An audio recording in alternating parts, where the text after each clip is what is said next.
Sócrates nasceu em Atenas no ano 470 a.C., em tempos de glória democrática.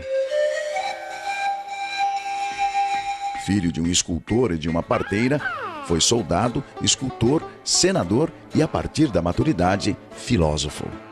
Alegando que desde criança ouvia a voz de Deus instigando-o ao ofício da filosofia, Sócrates passou a perambular pelas ruas de Atenas, feito um pregador laico, na missão de ajudar as pessoas a descobrir nelas mesmas o conhecimento que as conduziria à virtude.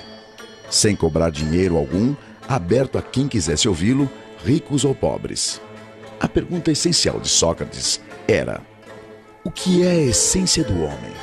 E ele respondia: o homem é a sua alma.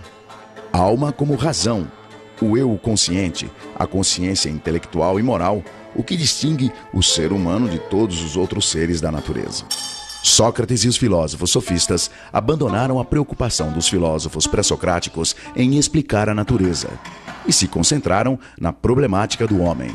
No entanto, contrário aos sofistas, Sócrates se opunha ao relativismo dos seus valores.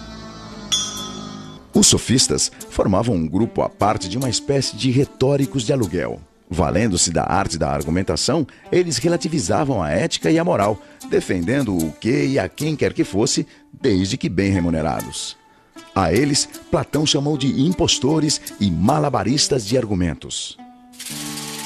Sócrates não deixou nenhum escrito, e tudo o que se sabe de suas ideias está nos textos militares de Xenofonte, nos textos cômicos de Aristófanes e principalmente nos textos filosóficos de Platão, o seu melhor discípulo. Platão o transformou em protagonista em O Banquete, Apologia de Sócrates, Alcebíades I, Teeteto, Fédon e A República, entre outros.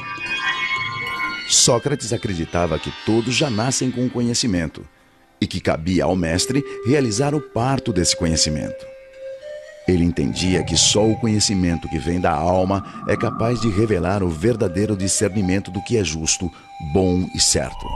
Para partejar esse conhecimento, Sócrates aplicava um método dialógico que ele chamou de maiêutica, termo do latim obstetritiaorum, funções da parteira, em clara referência à sua mãe.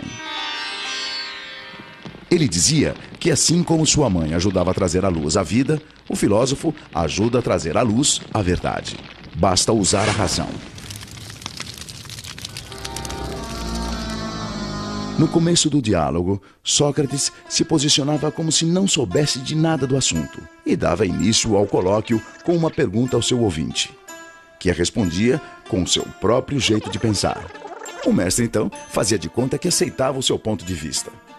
Porém, com um senso de humor que desorientava o interlocutor, a chamada ironia socrática, ele contra-argumentava e buscava convencer o ouvinte da esterilidade e contradições de suas reflexões, levando-o a admitir o seu equívoco e o seu desconhecimento.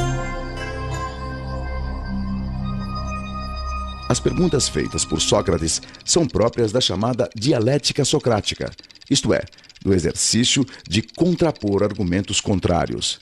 Basicamente, o método dialético apresenta 3 elementos: a tese, a antítese e a síntese. A tese é uma afirmação. A antítese é uma oposição a essa afirmação. Como a própria palavra diz, antitese. E no embate entre tese e antítese surge então o terceiro elemento, a síntese, que é o resultado do raciocínio. Prevalência do intelecto sobre a opinião.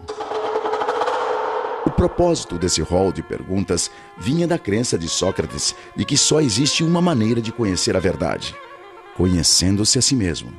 É famosa a sua frase, conhece-te a ti mesmo, inspirada na inscrição no oráculo de Delfos, centro sagrado de consultas aos deuses gregos. Para Sócrates, só quem conhece a si mesmo é que sabe que não sabe. A grande virtude, segundo ele, é saber que não sabe. Só sei que nada sei, ele afirmava. Quanto mais sabe que não sabe, mais sábio é um homem. E os que pensam que sabem e não sabem que não sabem, seriam, na sua concepção, os mais tolos. No texto Apologia de Sócrates, Sócrates relata que a pitonisa do oráculo de Delfos teria afirmado ao historiador e seu discípulo Xenofonte que o homem mais sábio de todos era ele, Sócrates. Logo eu, que justamente o que sei é que nada sei, um sábio? Então, Sócrates teria ido procurar políticos, poetas e artífices para provar que ele sim, por seus privilegiados ofícios, certamente seriam mais sábios que ele.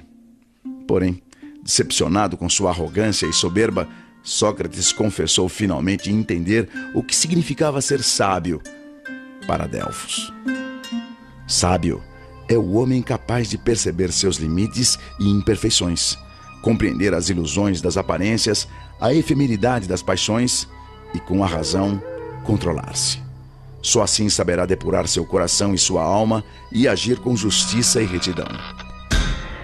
A crítica àquelas 3 categorias de cidadãos pesquisados por Sócrates resultou em ódio e vingança dos seus desafetos, culminando em sua condenação à morte por envenenamento por cicuta, promulgada por um tribunal.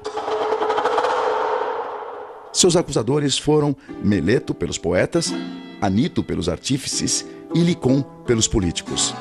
Eles acusavam Sócrates de 2 crimes: corromper os jovens com suas ideias subversivas e negar a existência dos deuses atenienses.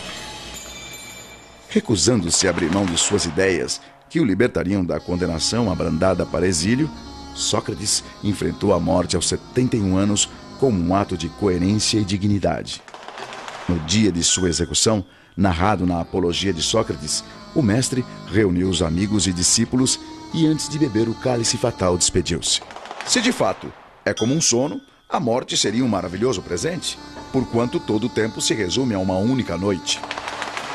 Se, ao contrário, a morte é como uma passagem deste para outro lugar e que lá se encontram todos os mortos, qual o bem que poderia existir, ó juízes, maior do que este? Mas já é hora de irmos. Eu para a morte e vós para viverdes. Quem vai para a melhor sorte, isso é segredo, exceto para Deus.